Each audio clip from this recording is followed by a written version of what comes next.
এই অঙ্কটা দেখো ঢাকা বোর্ডে 2025 সালে আসছে। খুব সহজ একটা অঙ্ক, তোমরা প্রশ্ন দেখে অনেক সময় ঘাবড়ে যাও, এত সহজ অঙ্ক অনেক সময় ভুল করেই চলে আসে। যে একটি কুয়া থেকে পাম্পের সাহায্যে প্রতি মিনিটে 600 কেজি পানি 40 মিটার গড় উচ্চতায় ওঠানো হয়।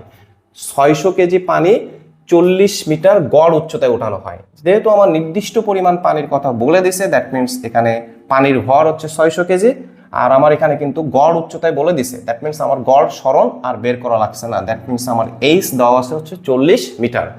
পাম্পটির দক্ষতা 70%, অর্থাৎ পাম্পটির কর্মদক্ষতা 70% এবং অভিকর্ষ ত্বরণের মান দেওয়া আছে।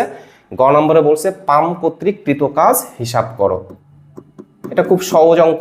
এই টাইপের এই অঙ্কটা দেখো ঢাকা বোর্ডে 2025 সালে আসছে। খুব সহজ একটা অঙ্ক, তোমরা প্রশ্ন দেখে অনেক সময় ঘাবড়ে যাও, এত সহজ অঙ্ক অনেক সময় ভুল করেই চলে আসছো। পাম্প কর্তৃক কৃত কাজ, কৃত কাজ ডব্লিউ সমান তুমি জানো mg/h।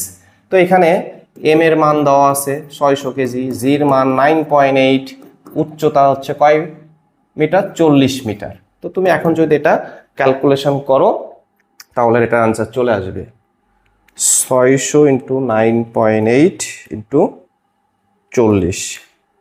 সো এটা আসে 2.35 ইন্টু 10⁵ জুল। তো এটাকে যদি আমরা কিলো জুলে নেই, কিলো জুলে যদি নিতে চাই 1000 দিয়ে ভাগ করলাম, তাহলে এটা আসবে 235.2 এত কিলো জুল। তো এত ছোট্ট একটা অঙ্ক, এটা কিন্তু ঢাকা বোর্ডে 2025 সালে কিন্তু আসছে।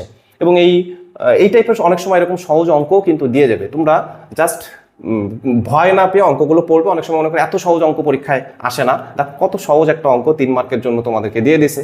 এটাতে তোমার 3 দিলে তোমার নিজেরই লজ্জা পাওয়া উচিত যে এরকম সহজ ছোট্ট একটা জিনিস অ্যান্সার করে আমি 3 নিব। যাই হোক, এখন ঘ নাম্বারটা দেখো। ঘ নাম্বারে আমাদেরকে কি বলছে যে পাম্পটির দক্ষতা 50% হলে কার্যকর ক্ষমতার কিরূপ পরিবর্তন হবে, গাণিতিকভাবে বিশ্লেষণ করো। পাম্পটির দক্ষতা 50% হলে কার্যকর ক্ষমতার কিরূপ পরিবর্তন হবে।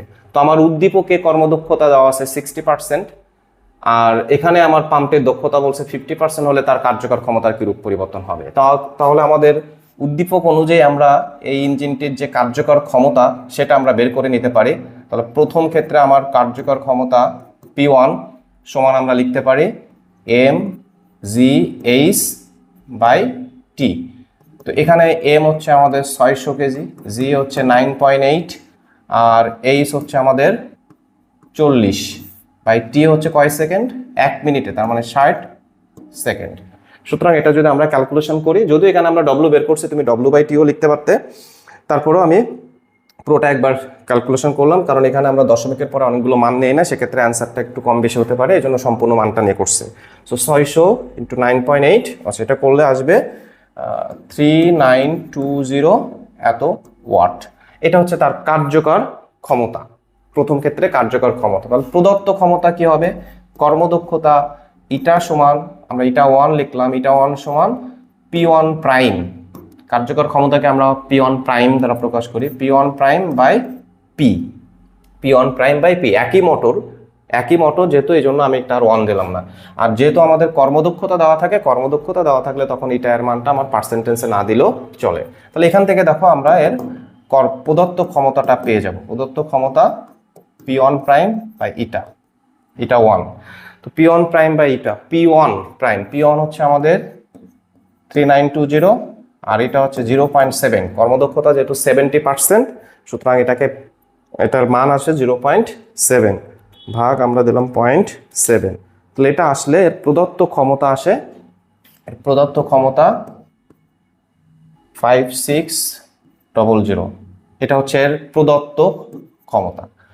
এখন দেখো এর কর্মদক্ষতা 50% হলে, এখন কর্মদক্ষতা কত পার্সেন্ট, 50%। তাহলে ইটা 2 ইকুয়াল টু আমাদের দেওয়া আছে 50%। 50% মানেই তো আমাদের 0.5, যেটার কারণে 70%কে আমরা লিখছিলাম 0.72।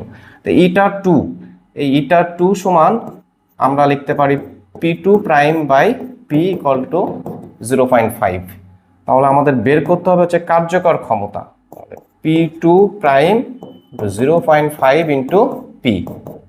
তাহলে দেখো এই 0.5 ইন্টু P, P এর মান হচ্ছে আমাদের 5600.5, এটাকে করলে 2800 ওয়াট। তাহলে খেয়াল করো, আমাদের প্রথম ক্ষেত্রে এর কার্যকর ক্ষমতা আসছিল 3920, আর যখন এর কর্মদক্ষতা 50% হয়েছে তখন এর কার্যকর ক্ষমতা আসছে 2800 ওয়াট।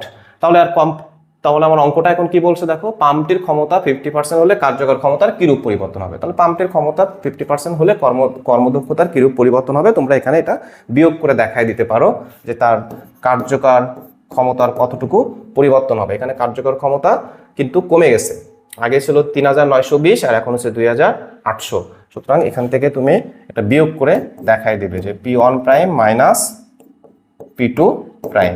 তুমি যদি এখন এই যে 3920 মাইনাস 2800 এটা যদি বিয়োগ করে দেখায় দাও, তাহলে এটা আসে 1120 ওয়াট।